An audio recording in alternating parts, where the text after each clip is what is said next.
کراچی سے عبداللہ صاحب نے کیا ہے۔ میں اپنے غیر مسلم دوستوں کو دین کی دعوت دیتا ہوں تو وہ اسلام اور رسول اللہ صلی اللہ علیہ وسلم کو نعوذ باللہ برا بلا کہتے ہیں، حالانکہ میں کبھی ان کے مذہب کو برا نہیں کہتا، نہ ان سے زبردستی کرتا ہوں، بس دعوت دیتا ہوں، سمجھاتا ہوں۔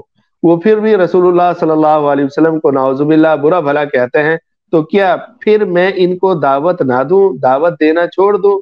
وہ بہت سارے ہیں، میرا یہ ہے ارادہ کہ اگر وہ اسلام لے آئیں تو بہت ثواب ملے گا۔ اس صورتحال میں مجھے کیا کرنا چاہیے؟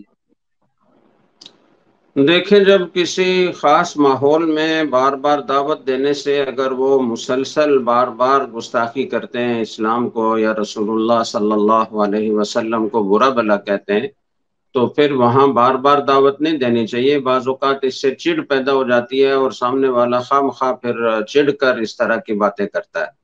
تو حکمت سے کام لینا چاہیے۔ جب کبھی کسی www.darsequran.com مناسب موقع پر جب آپ دیکھیں کہ وہ بات سننے کے لیے آمادہ ہیں، یا سب کو اکٹھا دینے کی بجائے انفرادی طور پر کسی کا اکرام کریں، دعوت کریں، اس سے گپ شپ لگائیں، دوستی لگائیں، اور پھر آہستہ آہستہ تدریجاً تھوڑی تھوڑی بات ان کو بتائیں اور اس طریقے سے کام کریں۔ اگر آپ سیدھا سیدھا اسلام کی دعوت دیتے ہیں کہ تم لوگ اسلام قبول کر لو، اسلامی دین حق ہے، تم لوگ جہنم میں جاؤ گے، تو بعض اوقات اس طرح کی باتیں کرنے سے، اور خاص طور سے جب وہ کئی لوگ ایک ساتھ ہوں، تو وہ اگر بار بار گستاخی کر رہے ہیں تو اس کا مطلب ہے کہ ان میں چڑ پیدا ہوتی ہے آپ کی دعوت دینے سے۔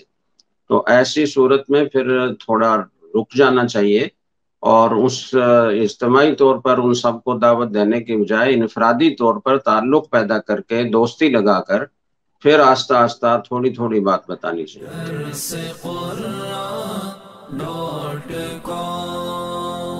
www.darsequran.com